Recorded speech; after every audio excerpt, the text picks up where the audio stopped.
Over the last 75 years, over 10,000 chemicals have been introduced to our food supply. Yet the EU only allows 300 food additives. But at Thrive Market, we bring our members the highest quality brands and restrict more than 1,000 ingredients found at conventional grocery stores, making the switches easy with our Healthy Swaps scanner, which finds better versions of all your favorite pantry, snacking, and home essentials without the added junk, dyes, and fillers. Plus, it's all delivered straight to your door. So if you're looking to shop at a grocery store that actually cares about your health, go to thrivemarket.com/podcast and you'll get 30% off your first order and a free gift.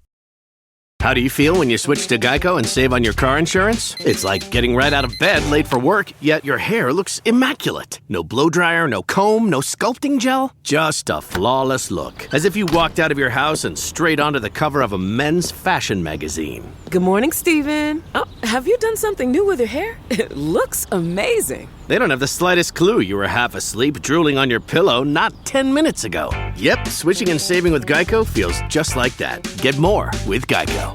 This is Beyond the Big Screen podcast with your host, Steve Guerra. Thank you for listening to Beyond the Big Screen podcast, where we talk about great movies and stories so great they should be movies. Find show notes, links to subscribe, and leave Apple Podcast reviews by going to our website, beyondthebigscreen.com. And now, let's go beyond the big screen. Hello and welcome back to Beyond the Big Screen. I'm your host, Mustache Chris, and I'm going to be joined today by a very special guest, also named Chris. On today's episode, we're going to be covering the 2016 movie Passengers. Now, before we get into the film, why don't you introduce yourself, Chris, and just tell us a little bit about yourself? Hi, I'm from Texas, and I'm a professor, teacher, and just kind of all around nerd about a lot of different things. And like I think most people, I like movies, I like stories, I like to, tease out the detail and see what there is. So this would be a great place for me to be. Yeah, me and Chris had known each other for, I don't know, forever now, years and years and years, probably close to 7 years now. I maybe even longer than that. We've been just messaging each other back and forth on Facebook, and we've just always had like very similar interests in terms of, politics, history, religion, stuff like that. And we've always been kind of constantly shooting each other messages back and forth. It would go like months, maybe not say anything, and then we'll just start chatting again out of nowhere. So I'm quite happy to have Chris on here. He's an extremely intelligent man, and the reason we ended up picking this movie was I saw him do a Facebook post about it, Passengers, and I go, man, I remember watching that movie and thinking, like, this is a great movie if they just changed a couple of things. And Chris was of that opinion too. But as we, go along in the podcast, I've actually changed my opinion about that. And I'm going to argue that this film is it's a flawed masterpiece, but it's a masterpiece nonetheless, just the way it is. So hopefully you guys are going to find that interesting. Do you have anything else to say, Chris, before I get into, the cast and crew and all that? Yeah, just that my perspective is similar. I'd say more, I think I mentioned this before, maybe you can convince me differently throughout this, that it's more of a missed opportunity than anything. And that's that was my takeaway from it in a lot of ways. And we'll get into that part of it, but that's sort of my takeaway from it. Yeah. So as always with Beyond the Big Screen, if you haven't seen the movie Passengers, go watch it because there's going to be spoilers. And I don't know why you'd be listening to a podcast about a movie you haven't seen yet. I always find that so weird to say, but just in case, it's just going to be spoilers and we're going to ruin the movie, I guess. Right. But, so shut it off, go watch, come back, listen to us talk. Okay, guys. So I guess for the cast and crew, we have pretty short, it's a pretty small cast, right? Chris Pratt stars as Jim Preston. He's a mechanical engineer. Jennifer Lawrence as Aurora Lane. She's a journalist and a writer. Michael Sheen as android bartender, and Lawrence Fishburne as about a 15-minute cameo in this movie. And I believe Andy Garcia is the one at the end. Oh yes, at the very, very end, he's in there for 2 seconds. He must have been. We'll get into that when we get into the end of the movie, because I have a couple of theories how that ended up happening. As we usually like to do on Beyond the Big Screen, is usually when I go about writing the notes, I try to break the movie up into its acts, right? Like you would do with a play. And I think when you look at the movie Passengers, there's 4 big acts that you can break up. There's 4 segments. And I guess the first major theme from Act 1 would be like isolation, solitude, and suicide. I mean, the situation that Jim finds himself in, waking up 90 years earlier than he should have, is, we really, in human history, we really don't have a comparison. Like something like that's never happened. Like there's stories of people being isolated from humanity for long periods of time. I mean, infamously, there was that, the Jungle Book's based on it. I believe it was it not a French kid he was isolated from human beings for pretty much his entire life and was like raised like a wild animal. But even in his case, like he's around other animals. And like even the other animals were showing him comfort and compassion, and in a lot of ways they kind of treated him like he was one of them, right? Where Jim, he doesn't even have that. He's surrounded by inorganic material. Yeah, that was exactly what I was thinking. Is that's the big difference, is that it's just stuff all by himself. Even cases where somebody becomes isolated even for years. Well, actually, the stuff isn't just stuff. It's comfort. It's material comfort and pleasures and fun. And he finds a way to get into sort of the luxury. Once he realizes he's got nothing to lose, he figures out a way to get into sort of the luxury suites and parts of the ship. And most people in history, when they're isolated for a long time, in particular that situation you mentioned, but also others, they have to at minimum survive. So if they're trying to make it, at least that's taking their attention. It's giving them a sense of purpose and direction with their life. Jim doesn't have that at all. He's just aimlessly going across the ship, doing one thing or another. That's exactly it. Actually, that's a great point that you bring up, is the fact that there is no struggle for Jim at all. It's like everything he has is there for him, right? In terms of materialistically speaking, right? Like he's never going to run out of food. He's never going to run out of entertainment. He, he could just booze himself every single night, right? Like he's not going to run out of booze. There's enough supplies on that ship for 5,000 people for however long, right? Like none of that's really an issue. So he's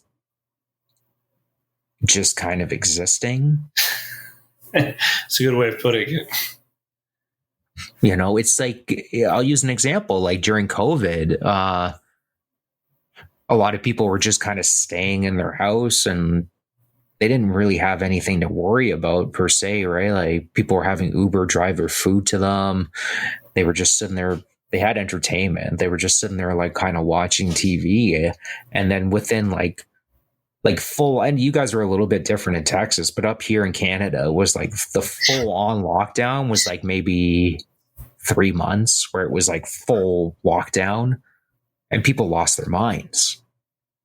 I believe it.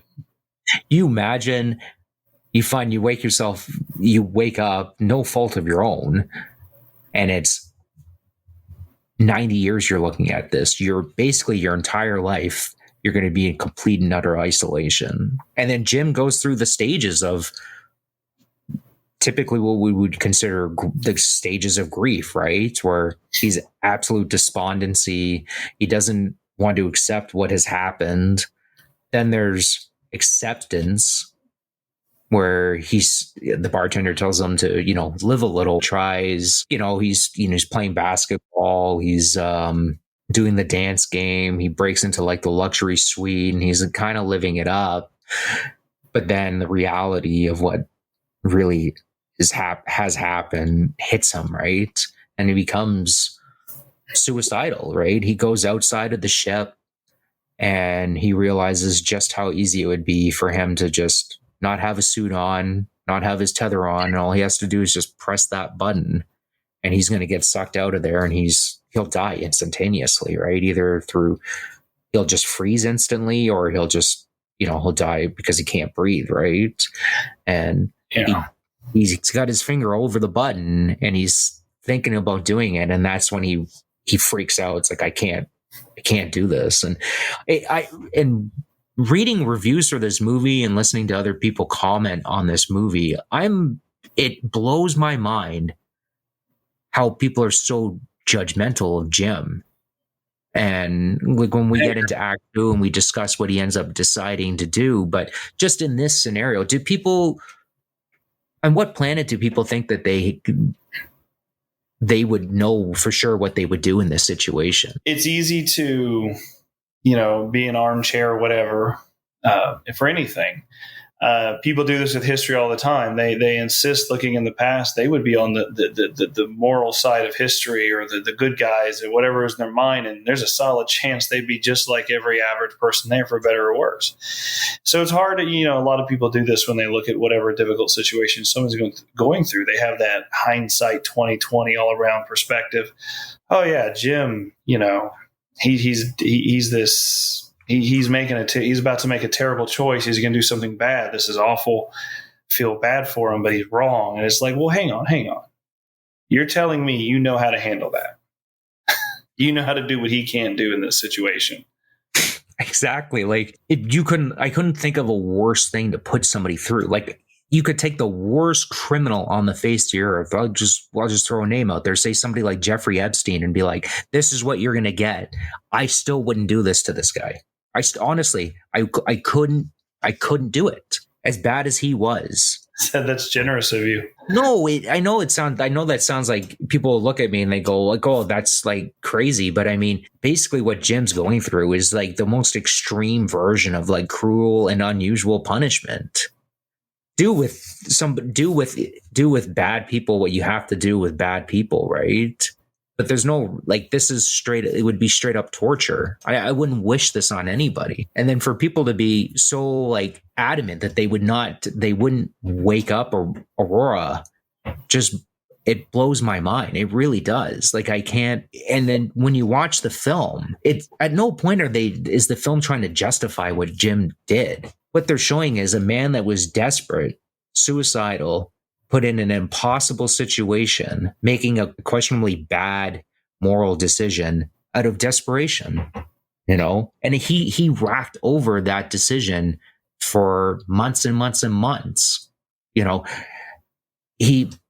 People say, well, it's convenient that he picked like, the hottest girl in the pod or whatever, Jennifer Lawrence or whatever. Right. But it's like, you need two good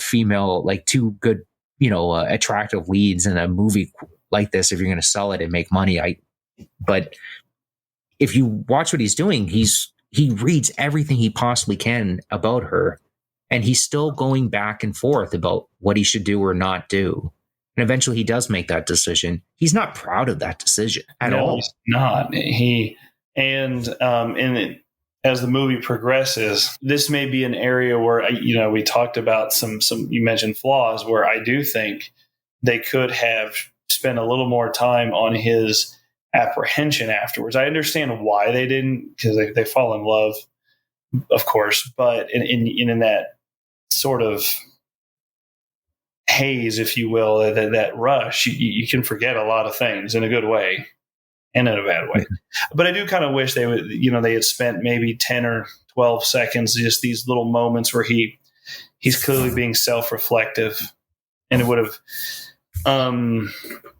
might have addressed, it would have made it a little bit more realistic and kind of fleshed it out a little more.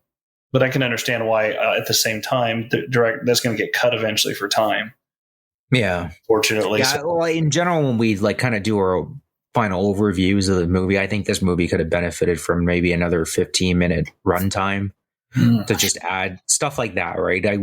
I will agree with you on that. Like, I would have liked a little bit more of going through like the moral conundrum of what he's about to do. Like, we get a bit of it where he's talking to Arthur, the bartender, but it would have been better if we saw more of that. Absolutely. Yeah. And they certainly, it's not like it could have been a money problem. As you can see, they as you mentioned, there's a tiny cast. So it's not like you have to pay an ensemble there, right?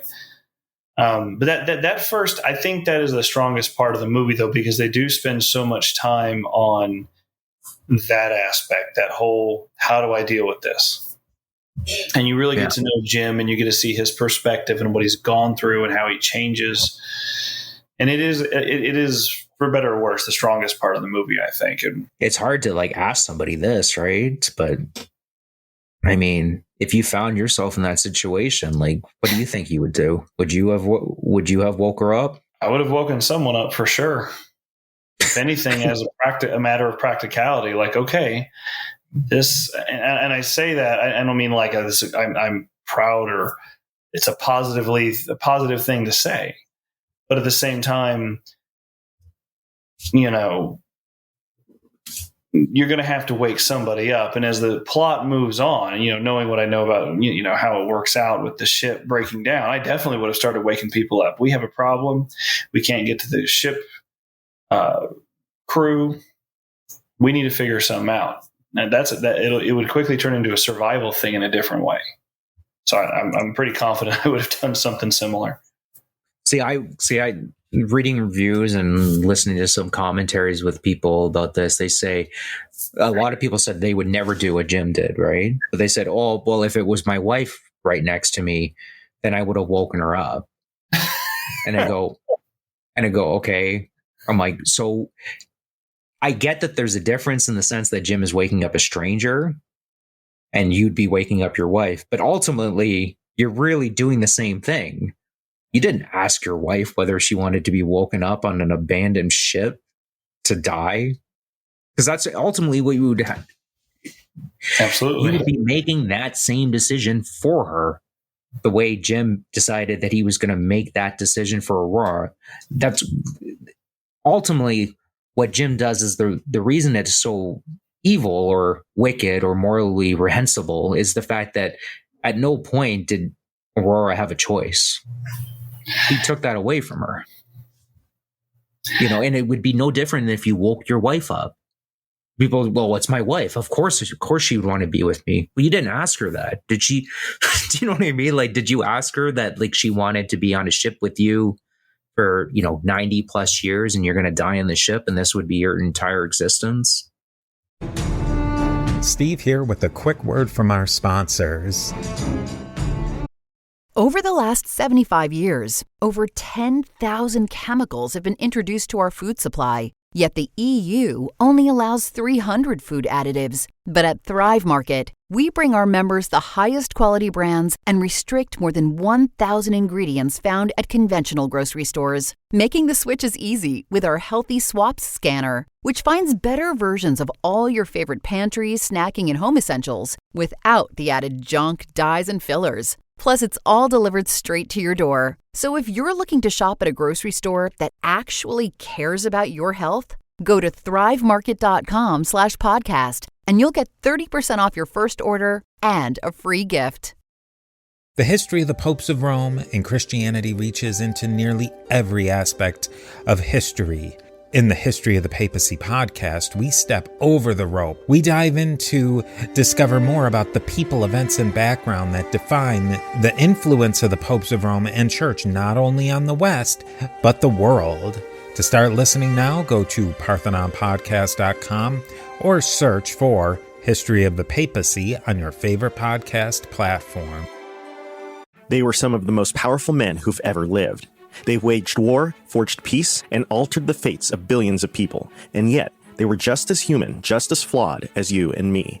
They were the presidents of the United States, and they are the subjects of the history podcast, This American President. In each episode of This American President, we explore how flawed men have managed this awesome responsibility. To listen now, go to parthenonpodcast.com or search This American President on your favorite podcast platform.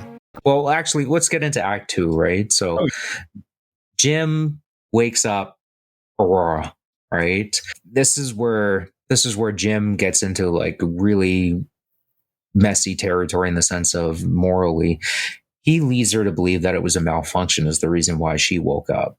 I guess the main theme is from this section is love, right? Like, do they truthfully fall in love? And I think this is the hardest. I think this is the creepiest part of I think the hardest part of the film for people to accept is at the end. But I think this is the part where people is like Jim's like a borderline psychopath, right? Like, how could you not tell her what you had done? But for all extents and purposes, like the interactions that you see between them, and yeah, Jim has been studying her. People make it sound like he's like, I don't know, like some kind of like stalker. What else was he? I don't understand. Like, what else was he going to do? Like, not read her diary and like not read her like videograms and like not read the stuff that she left there, like for people to read. Like, what else was he gonna do? But regardless, they claim that he like manipulates her into like loving him because like he knows everything about her, knows exactly what she likes and yada, yada, yada. But in the process of them like falling in love, like that was genuine, right? Like, I don't think it was manipulated is there a bit of like Stockholm syndrome? But she doesn't know that. She doesn't know that like Jim like woke her up at this point. She finds that out at the end, but she doesn't know that. Yeah,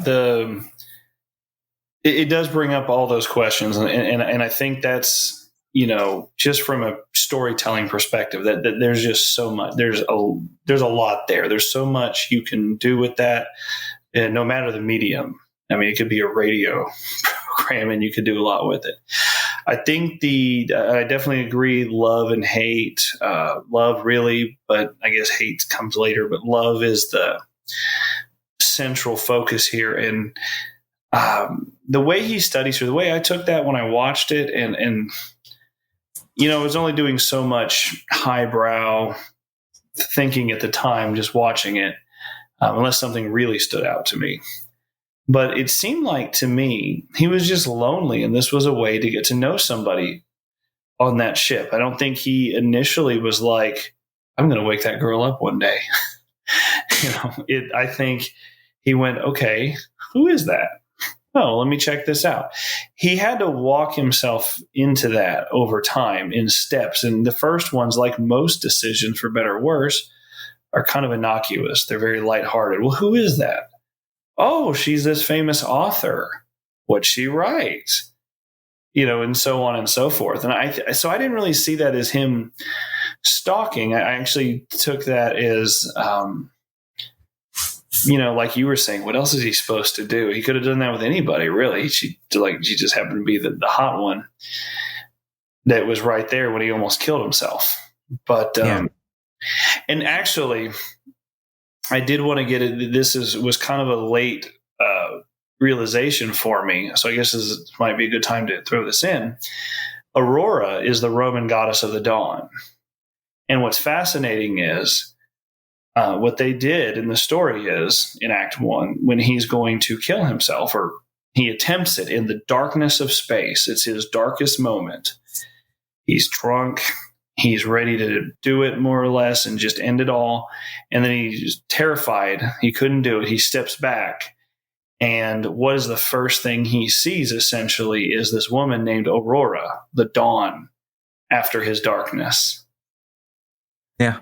And I think that's kind of pretty. And you don't have to take it in the worst possible way like a lot of people do. Yeah. So, okay, eventually Arthur or whatever tells Aurora, you know, what had happened, that, you know, Jim was the one that woke her up. And I thought the acting by Chris Pratt's acting is kind of, I don't know. Like, I like his acting. I don't think he's going to be winning an Oscar anytime soon. Like Jennifer Lawrence in this sequence, when she finds out what Jim had done, especially that initial, like, that whole realization, the camera kind of shakes, like it goes fuzzy a bit and it kind of shakes a little bit. And the look of absolute horror on her face is, there's so much going on in that particular sequence, because you imagine like the type of emotions that she would be going through. This dude that she fell in love with was the one that actually woke her up. He'd been lying this entire time. So that she's dealing with a double whammy in the sense of, am I living with have I been sleeping with a psychopath this entire time that's just manipulated this entire situation? Plus she's dealing with a broken heart.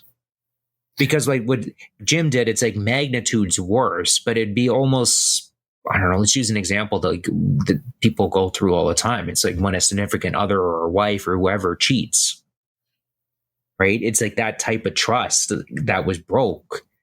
Can it ever be repaired? And like, I'm surprised nobody ever really picked this up, but when in watching this film a couple of times, and if you look at the ship and what goes on with the ship, and we're going to get, to the major problems that are going on in the ship in a little bit, but that ship is like a metaphor for their relationship. Like that initial asteroid hit, that was the lie that Jim woke her up. Right. I thought that was the way, I think that's what the director was trying to get across. And then everything from that point on is Jim trying to fix that initial lie. Yeah, no, I hadn't considered that. I think that's fantastic. That's a great insight. I think what I thought of immediately was the impact beginning to slowly break down the ship, more for storytelling purposes, that it's slower. But yeah, that was the impact, and eventually it's going to start falling apart, because when you build on that, like any relationship, it's going to eventually fall apart, because that's not incidental. It's not like, oh, I never told you about my favorite color, right? It's very important. And so I just think that's actually pretty brilliant. And that is a common thing in storytelling, to match up, kind of syncretize things. And actually, just till now, you said that, I had not even picked up on that. That's great. Yeah. Like where you think about it, like the lie, has it destroyed everything? No, like things are still kind of running to a degree, but if you're unable to fix it, much like the ship, eventually it's going to implode, right? And I'll get into, so for the next two acts, then I think I'll get into the reason why a lot of people are bothered by this film.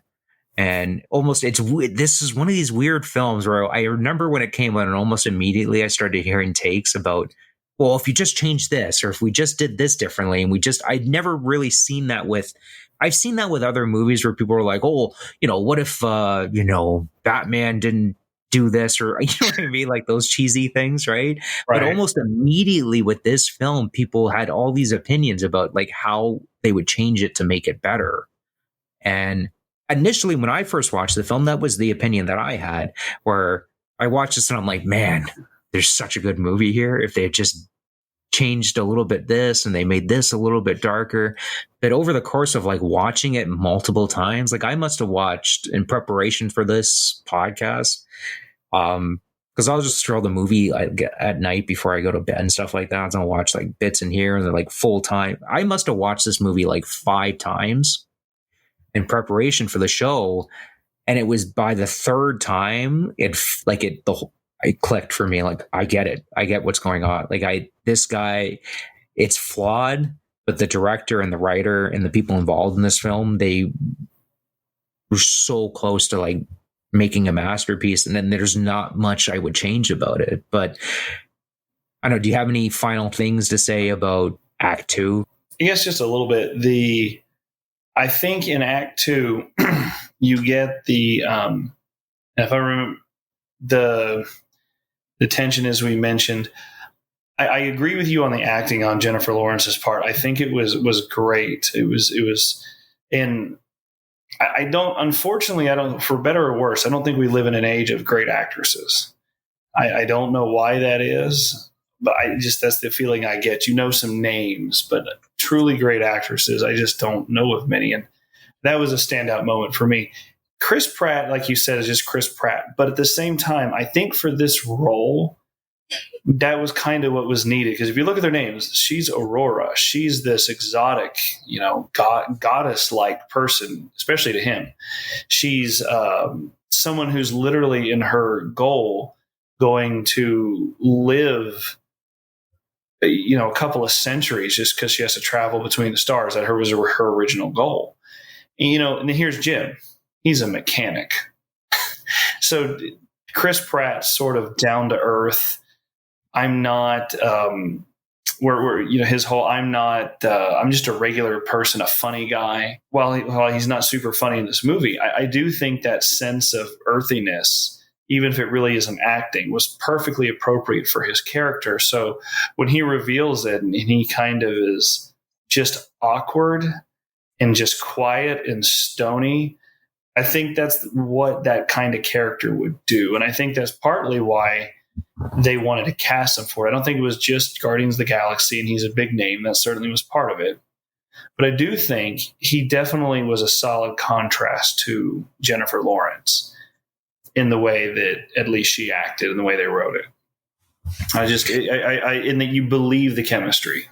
Well, you're bang on about Chris Pratt in general, right? Like he has a very kind of working class feel to him. Like the best comparison I can think of is he reminds me a lot of Kurt Russell in that sense. Okay. Yeah, I can see that. Kurt Russell starred in movies, but if Kurt Russell was if you found him on an oil rig, it'd be it just looked like he would fit in. Do you know what I mean? Right? And the same thing with Chris Pratt. He would be, I don't know, if he was helping you build a deck or something, it just wouldn't look out of place. Because and it's not something you can really act, right? I don't know what his family background is or something. I really don't. But I have a sneaking suspicion that his father or his mother were pretty working class people. Because he just looks the part so well, and I don't think he's that good of an actor, to be honest with you, to be able to pull off that well, to pull that look off so well. But that's just, maybe that's kind of a tangent from me, but it's agreeing with what you're saying is the fact that Chris, he plays the working class Joe really well. And I will, and it does work for the script. And I know we're going to get into this theme later. But him being a mechanic is really important for the story, actually. It's not just for the relationship, but for the other relationship, the relationship with the ship. For Act 3, I tentatively called it divine intervention, but we can talk about that later. So sometime later, another pod failure awakens Gus Mancuso, the chief deck chief officer. He's basically, I believe, is he not he's in charge of the ship, right? Gus waking up is kind of it almost seems this is where we start kind of getting into the religious themes of this movie, because Gus waking up almost seems like it's divine intervention. Yeah, I think someone might criticize this as, of course, one of the officers whom they couldn't get to for this whole movie suddenly just wakes up and hands them the keys to the ship. How convenient for the plot. But I don't think that's what the director was going for. I really think the theme they're working with is providence or fate and such. The ship is breaking down. And it could have been the captain, and the captain, maybe knew some stuff. But did the captain know how to make the ship run? The captain's a manager, basically, right? They know stuff, but it's not the same as being an expert in a particular area, like your chief deck officer, I guess you would want them to be.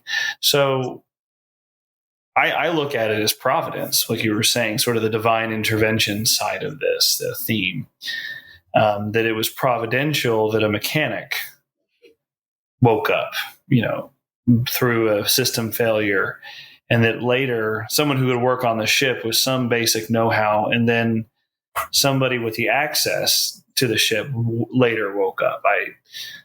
I think that's providential, because what are the other thousands of people going to do if a retail store manager and a I don't know barista wake up? It's interesting that you bring that up, because like I touch on this in the notes too, in terms of like fate, right? Like, was it Jim's fate to have, or providence, whatever word you'd like to use, right? Was it his fate to have his pod malfunction? Because once that asteroid hits, now I don't know how smart this ship is or how much of AI capability it has, but it knows that eventually that like it's compensating, right? So other computers are working in overdrive to compensate for the damage that was done to that area of the ship. And they knew that Jim was a mechanical engineer, and maybe the most talented one on the ship, and probably would be the one best suited for fixing it. And then this is where we learn that, and this is the problem I think people have with this movie, in the sense of, Jim does something really terrible to Aurora, and then, Jim is a monster, and then like he's just irredeemable from this point on. People are leaving out the whole part of Aurora not being happy with her life. She's not happy. She's depressed. And if you watch it in her videos that she watches, her friends are telling her, it's like, I hope this makes you happy. Like, you could do all the stuff that you want to do here and not leave us all behind, because we're all going to be dead by the time you get to where you're going. She's literally deciding, like, I'm going to leave my entire life behind. Everyone I knew, everything that I cared about, and they're just all going to die. Was it divine providence, or was it fate that Aurora happened to be on the same ship as Jim, and that Jim was going to wake her up? Because like, as we get later into the movie, they need each other to be able to actually fix this ship. Jim couldn't have done it by himself. Yeah, I agree with that 100%. And I think he needed, let's just say he never woke her up. It was a little bit more mentally, had a little more mental fortitude, or did something else. Would he have had the motivation? Yeah. Would he have had the self-confidence? Would he, could he have turned himself into such a drunk by that point that he would have been useless? And that's the thing. If Jim's pod doesn't malfunction and he waits too long to wake up Aurora, right? Like I heard this argument all the time. It's like, well, he only waited a year. I go, Tom Hanks was on that island for, what was it, Castaway or whatever? This is what I heard all the time. Tom Hanks was on that island for 5, you know what I mean? Eating coconuts or whatever, right? And go, so what's the difference? Like, you guys are just arguing because he did it in a year? And it's not like Tom Hanks even had the option to be like, wake somebody up, you know what I mean? But if he waited 5 years, would it have made a difference? Like, it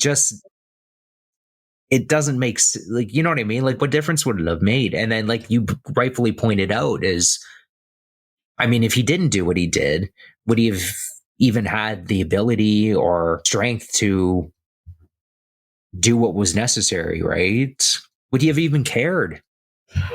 Because like, to be honest with you, the rest of these people that are in the pods, they're just random people that he doesn't know that are in the pods, where he has fallen in love with Aurora, and it's through their love that maybe he's able to gain the strength to, do what's necessary to actually fix the ship. But it also gives him a chance at redemption. He made this horrible decision before, and here's an opportunity for him to redeem himself. Yeah, no, I agree with that. On the whole, yeah, absolutely. It's like how, you know, in our own lives we'll say, well, gosh, if this or that had never happened, then I couldn't have been able to do this. But it is weirdly hard for reviewers to put themselves in that situation or take that and then put it in this big one that the movie presents. Oh no, because I've had this conundrum with myself. Like I won't get into details, but like I've had a pretty rough life or whatever, and it takes. I find there's a lot of people that just they never can kind of look at like the stuff that they have happened, that rough stuff that has happened in their life, and they have the. I don't want to say the ability to kind of look at it objectively. I want to say the ability to kind of understand. Well, if these things didn't happen, then this wouldn't have happened. So, and we'll get into it when we get into our final wrap up, but, Jim making that bad decision that he made ended up saving like 5,000 people's lives.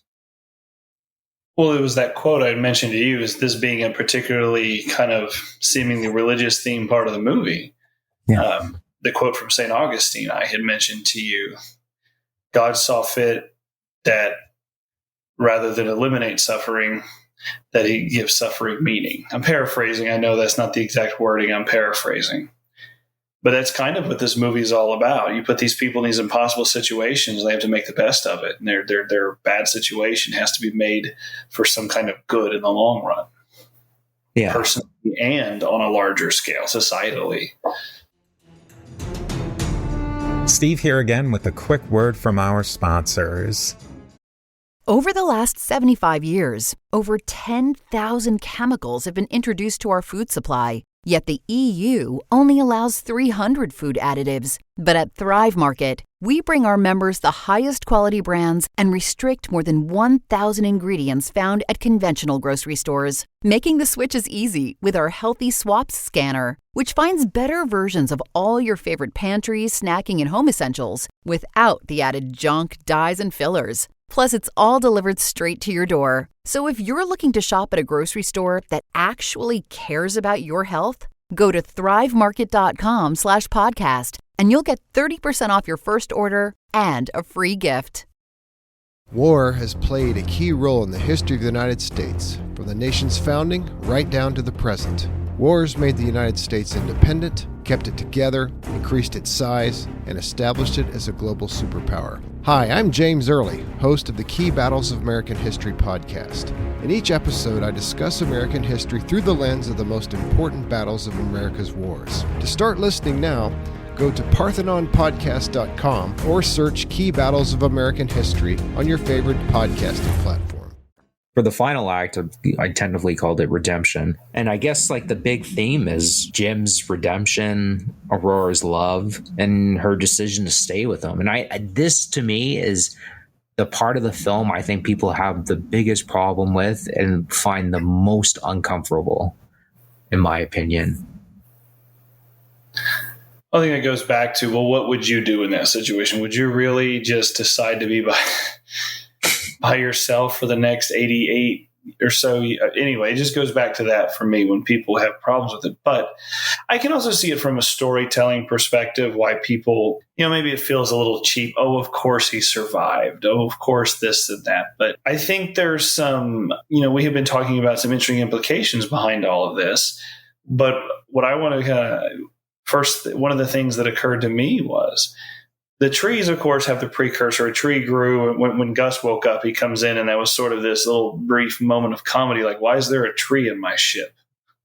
And it was a little funny because it's just so out of the moment. It kind of catches you because there's been so much tension. It's almost like the director had a good insight, like, okay, we've had a lot of sometimes during moments of emotional tension or extended ones, we need a little humor. And that was a good use of it in that moment, just small. But suddenly there's a lot of trees at the end. And to me, you had brought it up first, actually, was the Garden of Eden sort of symbolism there. And the tree, of course, the small one, then they grew into more, and clearly created some kind of whole new something in that ship. And know that those almost 90 years all on their own, that had the crew and others shocked.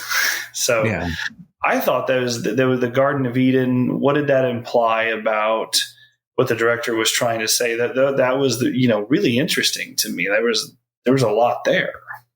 Yeah. Well, to kind of play off of that, I guess, right? Because we're talking about the very end shot. Everything is provided for them, just like in the Garden of Eden. They love each other.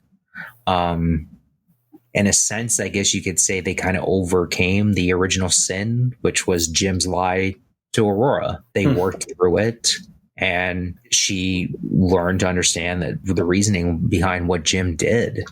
I mean, and then to kind of back it up a little bit. I mean, so when Jim he's willing to go out there with the heat shield, and he's holding back the flame or whatever to keep the door open, right? And Aurora realizes there's a very good possibility that she's going to lose Jim, right?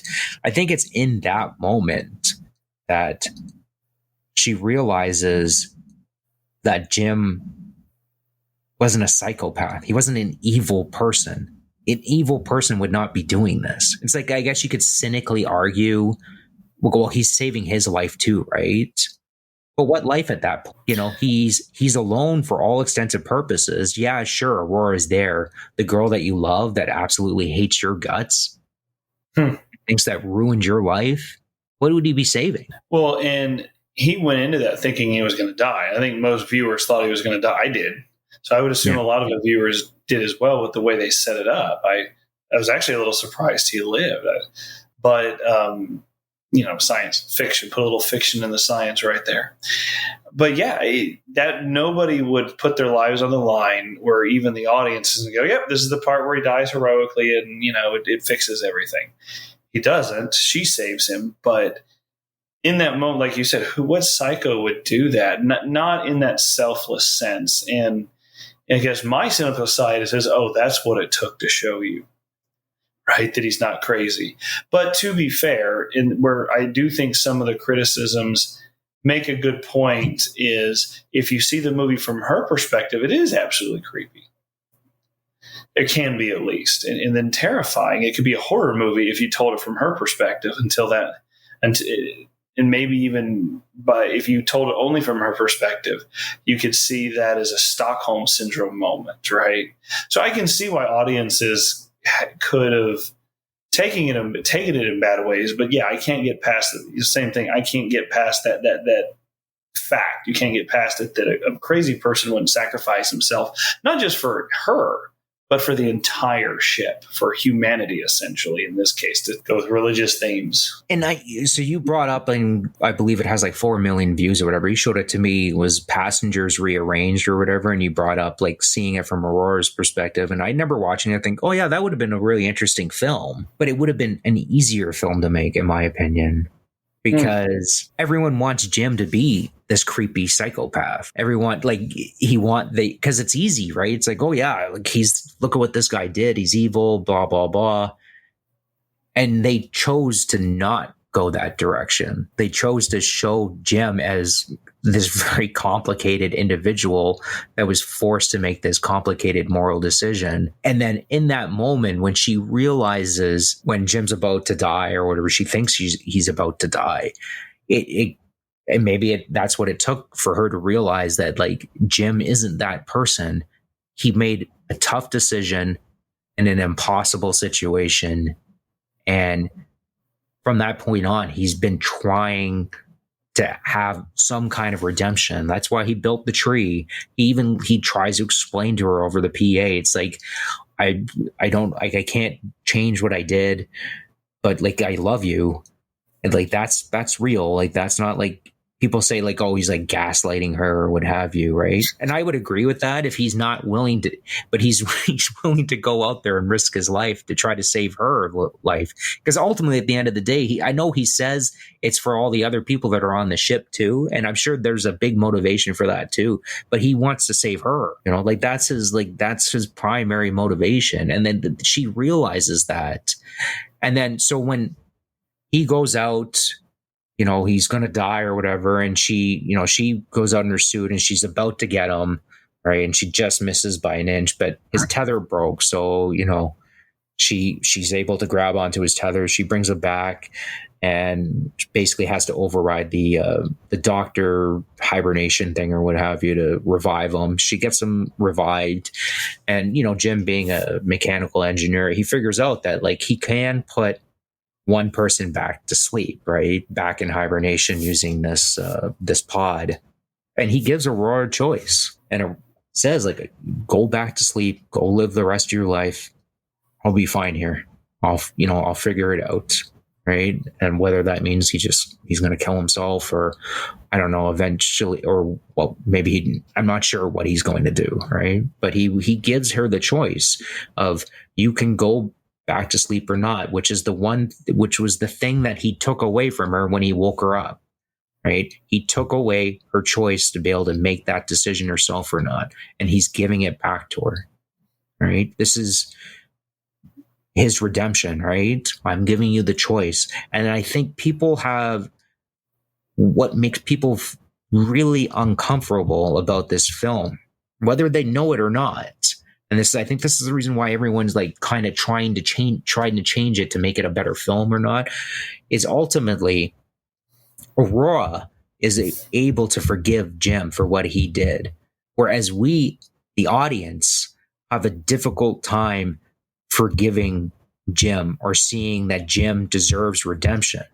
Right. And people push that onto Aurora, saying like, well, Aurora's gaslighted. You know, she was gaslit. She has Stockholm syndrome. She has all of this. This is the reason why she does this. She had the choice to go back in the dock and she chose not to.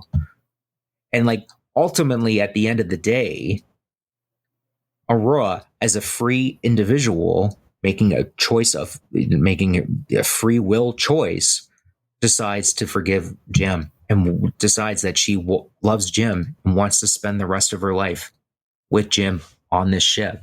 And I think that makes people extremely uncomfortable that she did that. I think maybe, what you're touching on is that when you see someone do something utterly selfless, especially in context of forgiveness and having to let go of maybe even a justified almost righteous anger at a situation, having to let go of that. When someone is doing that and then you can't, it's kind of convicting. And by you, I mean the metaphorical you. Whenever someone sees it, it's convicting, even if you don't always realize it as such. I think that's why some people get defensive over a situation where there is some extremely difficult forgiveness taking place. Maybe that's just a human nature thing, but it's definitely, like you said, telling that that's what everyone has, not everyone, but many viewers have trouble with, and reviewers and such, is like, why would she do that? I do think, honestly, that reflects some of the politics a little bit too, because this movie was done in 2016, and afterwards it just got particularly bonkers. And so you have to find something, wrong. A woman can't just forgive a man, and a man can't just make it up to a woman, and they can't just be okay, unfortunately. So I think that's where I suspect some of the reviews were coming from, was a more, almost, even if they didn't know it, a more politicized angle than this movie wasn't even at. Like, movies now are so overtly political, it's weird to go watch one that's just a story. Yeah. And that's what one thing I loved about this movie. It was something I saw and I went, oh yeah, I remember this. We need to watch that. So we watched it, and it was just a good movie. It was very pleasant. And it wasn't a superhero movie. It wasn't, it was science fiction, but it was really about all these other things we talked about. It wasn't really about the science or part of it as much, except where you need the MacGuffin here and there, right? For it to travel through space or whatever. But it just was someone really put their heart. Again, not perfect, some missed opportunities, but they put their heart in the movie. I don't think people are putting their hearts into Marvel movies, or TV shows, or even especially the DC stuff, Warner Brothers. It's nice to see that, and you don't have to find some indie flick to do it. It was just Hollywood made a good, solid movie. It's very enjoyable. I kind of miss that kind of thing. Yeah, well, it's that final shot, and then I'll go into like my final thoughts on the film. But that final shot, and maybe this will kind of take away some of my street cred admitting this, being being able to lift heavy weights and having a mustache like I do. But that final shot where Jim goes into her safe space, or her, whatever word you like to use, her temple, right? Which is that pool that has that beautiful shot with the window where you can see in outer space, right? Because at no point do you see, Jim never goes in it. He looks at her swimming, right? But he never actually went into that pool with her. It was always the place where she went to go think by herself. And she freely lets him go into the pool, and they both like embrace each other. And they're both staring at the stars, and she just goes, "A hell of a life." And then Jim just kind of laughs, and he goes, "Yeah, a hell of a life." And I bawl my eyes out. It's crazy. I've never really had like a film where I've appreciated films where, upon multiple viewings, I see more things, and then the more research I do into it, I've never really had a film where I go, the first couple of times that I watched it, I go, "Oh man, there's a couple of things I would change." And then after like watching it like 4 times and being like, "No, there's nothing I would change in this." Chris, give me your final thoughts on the film. Steve here again with a quick word from our sponsors.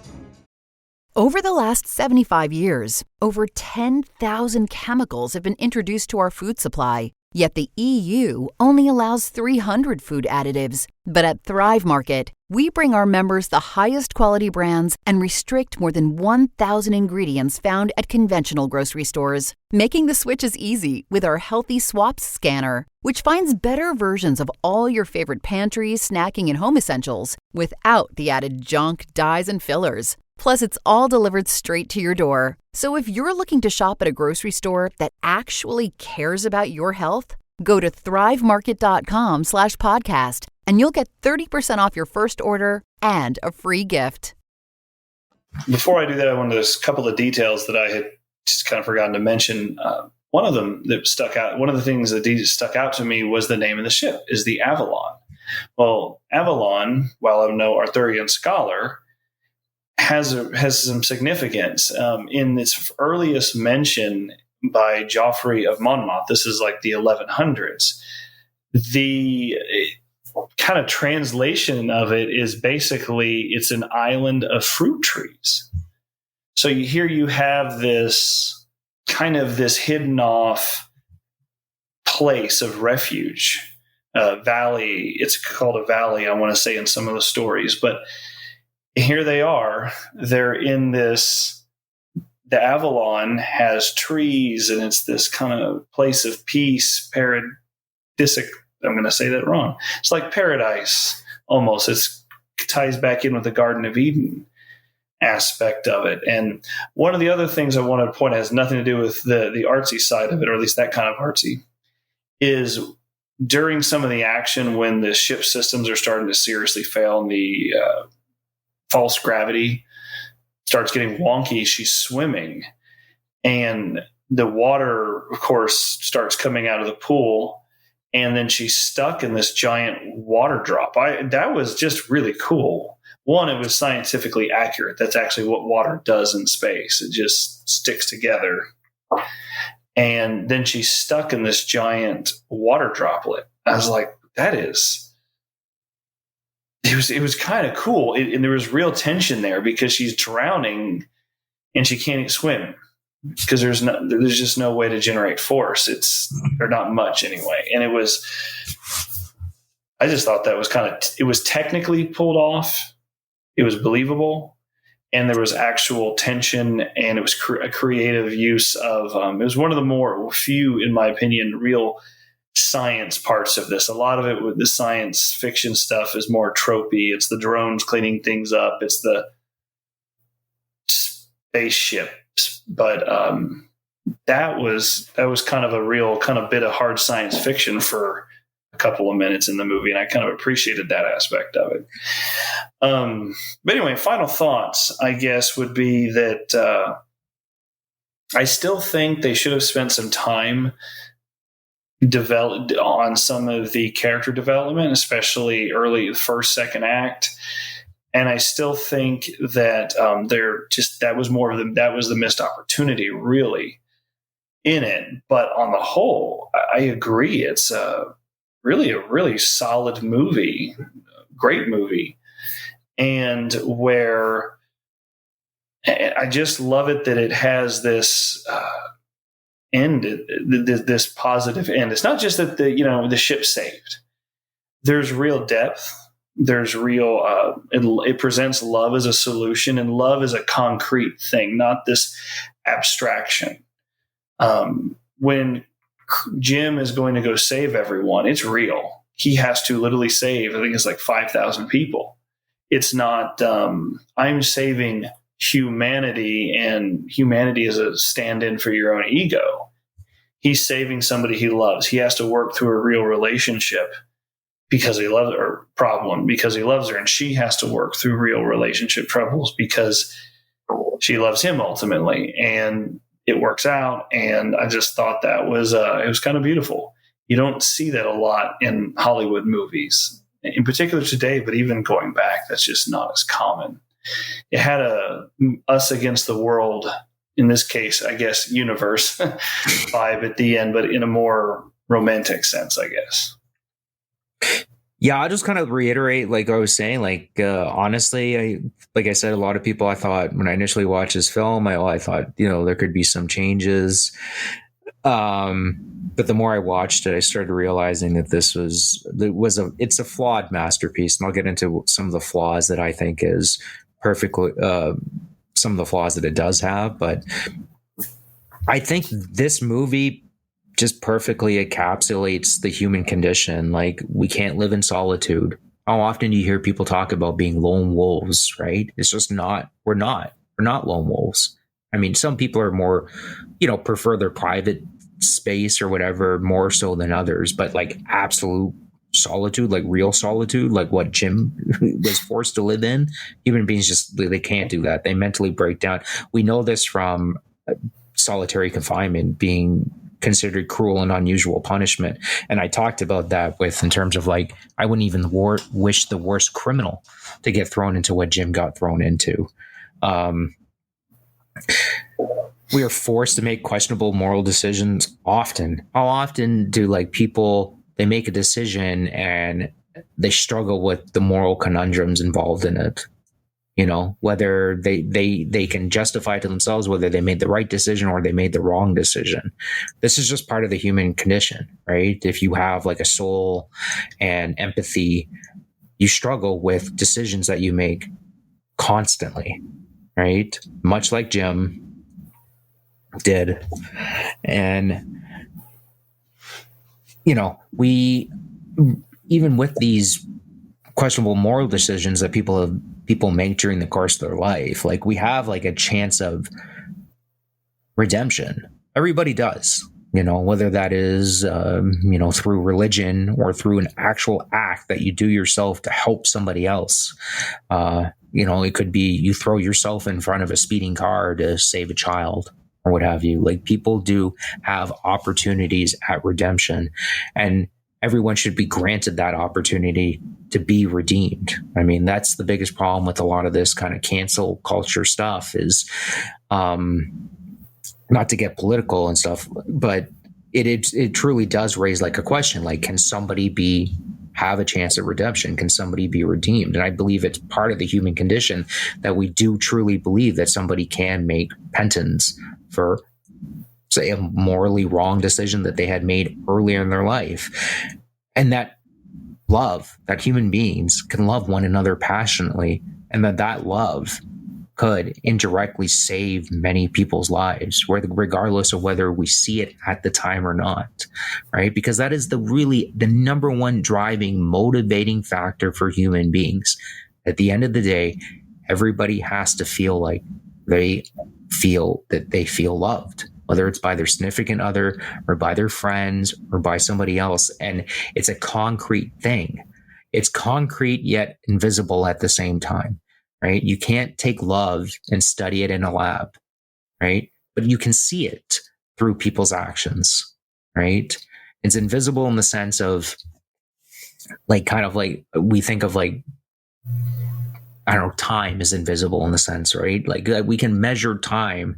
I get that. It's up on the top of my screen right now, right? It's 11 something or whatever, right? I get that, right? But in terms of time, it's something that is so fundamental to how the rest of the universe runs, yet it's something that's invisible. It's not something you can really touch or feel or see with your senses, right?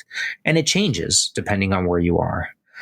And I think that's what this movie does so brilliantly, where a lot of people wanted like a bad ending in the sense like, oh, Jim dies or Aurora goes into the pod or, Jim turns out to be a psychopath. What this movie tries to do, and I think it does a very good job at doing it, and that in a much difficult subject matter, is how can we encapsulate within like a 2-hour time frame of a movie the human condition and what human beings are capable of, right? Jim's absolutely deplorable act of opening up Aurora's hibernation pod, leading to and eventually him getting his redemption. Aurora and Jim falling in love, like having like a love story that is going to inspire people for hundreds of years. I'm sure people are going to be reading Aurora's book about their love story, and they use it for inspiration in their own relationships. And it was their love that saved the 5,000 people on the ship. I just think that this is the hardest part for people to really wrap their mind around this film, is the fact that this is what it set out to do, and it accomplished that. And I think it made people uncomfortable in the sense of it does show you the full spectrum of our existence on this planet, for good or evil. I mean, for good or bad. I really like the way you put it. It's the human condition. I actually really appreciate that approach. I think some of the best movies do that, even if only a little bit.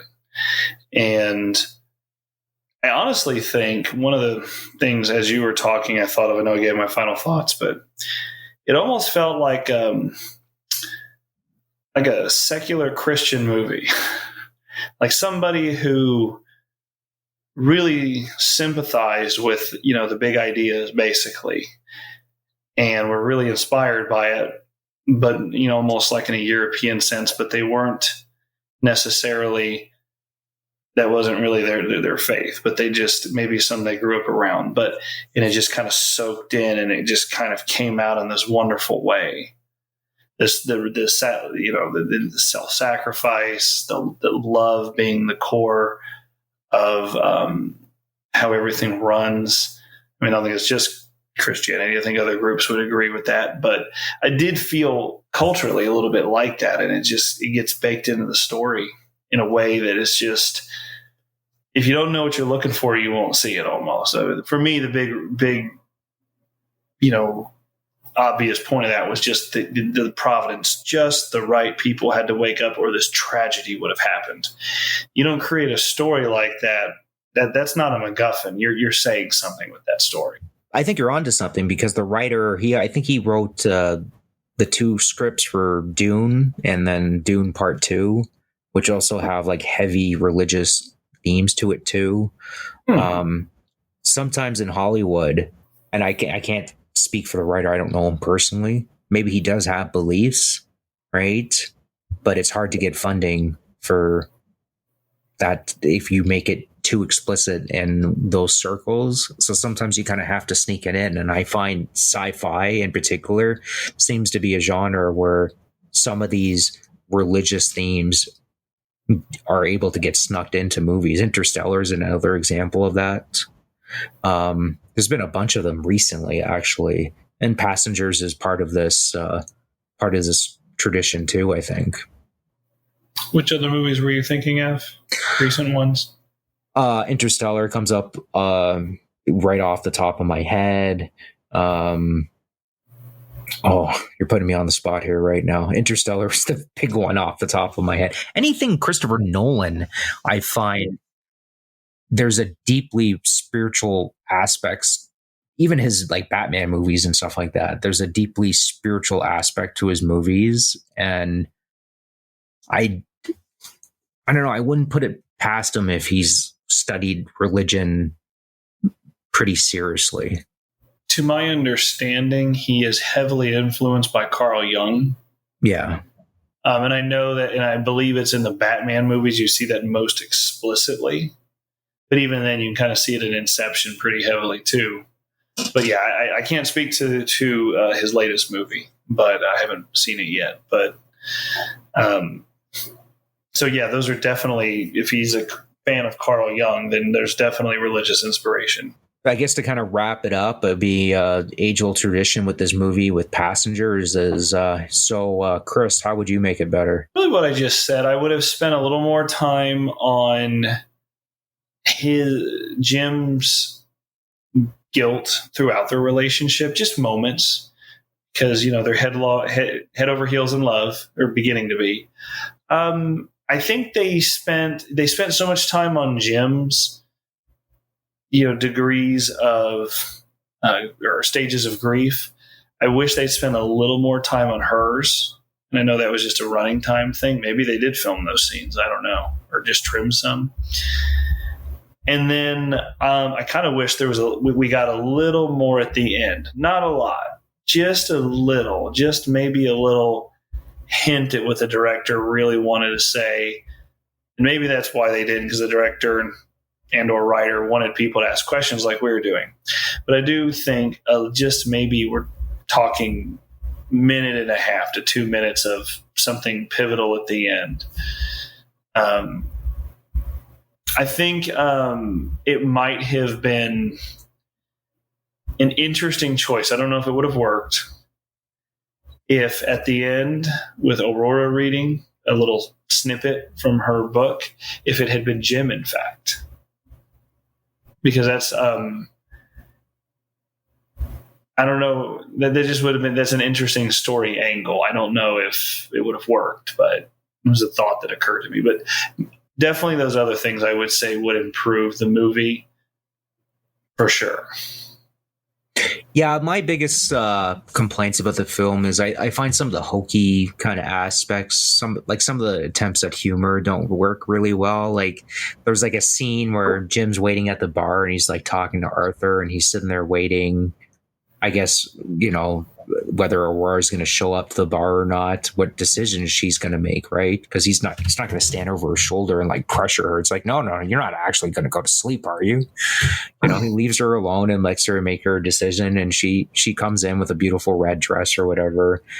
And he hands her the ring that he was going to propose to her earlier, and she accepts it. And then just and they start kissing, and like Arthur, the bartender, goes, "Oh, champagne." And he's like, oh, wait. And I thought, I didn't like it. I thought just let that moment, like that romantic moment, just let that be that. There's just a couple of things like that where, I don't know, this could be just like a personal thing with me. Like, I love romantic movies, but like like super hokiness or whatever. I know that sounds like I don't know. I just found like it took a bit away from the film. I came up with this whole like different version of the film. Not like it's not even a totally different version of this film. It's in my head. And I mean, you were discussing about this. Like, so you film the movie exactly the way it's filmed, right? But at the end, you see like Jim, and he's like old and dying, and he puts like a book down like right beside Aurora's hibernation tube, and you realize, oh wait, he never actually woke her up. And she wakes up and she's reading this story, which is the story you just saw, which is the story that Jim wrote. He wrote an entire story, love story, involving him and Aurora. And I'm sitting there and I'm thinking to myself, I'm like, that actually would have been pretty brilliant, where you have this guy here who, for whatever reason, his pod malfunctioned and he fell in love with this girl, a girl that he never met, but just fell so deeply and passionately in love with this girl that he wrote an entire book for her, so that when she woke up, she would know that he did love her, and he made the morally right decision by not waking her up. Would that have been the right decision? I think that's what the audience would have walked away from. Like, well, should he have woken her up, or should he have not woken her up? I think that I think that would have been brilliant, just like you said, if they had gone that route, but would have been able to give the same message. Yeah. And I think the answer is no, unfortunately, but that is a way to make it positive, where Jim's not a psycho and silly stuff like that. But I do like the image. I really like that of at least one of them setting the book down, right? Maybe it could have been Aurora at the end of her life. They're old, and he could have been putting the book down, and that could have been a way to go with to kind of get a similar image. And it's kind of, his relationship ends in a way that it begins, but would that have undercut what they did at the very end, where the whole crew comes out and has to grapple with everything they missed? Yeah. And that's just, I think that was really well, again, other than I think they could have used another minute or two, but the idea behind it was great, because sometimes movies overshare and they feel the need to the world build. Yeah. Sometimes you don't need a world build. Let it live in their heads, and that would have been harder to do, I think, though, if you end with Jim or Aurora. It's funny you say that, because initially, I was just, you read stuff and people were saying oh man, I would have liked to have seen a bit about what happened after that scene at the pool. What did they do on the ship? And I'm like, why do you need to see that? It's this Star Wars this, I don't know, the Star Wars making everything Star Wars, right? Where it's oh, do you remember that character from the 6th movie that was in there for 2 minutes, and be let's make an entire TV show about him? It's no, we don't need an entire TV show about him. I get what happened on the ship. They fell in love, they lived their lives together. I'm sure they had issues, like any couple does, right? But ultimately, the love that they had for one another was sufficient enough for them to, they didn't want to be anywhere else except with each other on this ship. That's all I need to know. I don't need to know who ended up being better at the dance game, or who was a better basketball player. Who cares? It could almost come off as voyeuristic even. How was the rest of their life? Well, it's just the two of them. Now who's being a little creepy? Yeah, it's the truth though, right? Anyways, guys, so I guess we're going to wrap it up. And I hope you guys really enjoyed this podcast. My very, very last words about the film is, this is honestly a film, in my opinion, you have to watch this multiple times to really get what they were trying to go for. And it's worth watching multiple times. The set pieces are beautiful. Acting is well done. The music is absolutely gorgeous. I love the music in this movie. I think it's amazing. People complained about it, saying it was kind of a little hokey or what have you. I think it works beautifully for this film. And yeah, and hopefully I convinced the audience after, you watch the film and listen to me that this is a flawed masterpiece. Any last words, Chris? Really can't add much more to that. I hope people who haven't seen it go see it. Maybe if, because I spoil movies for myself. So, I hope folks can go enjoy it, or if they've already seen it, can appreciate it a little more now.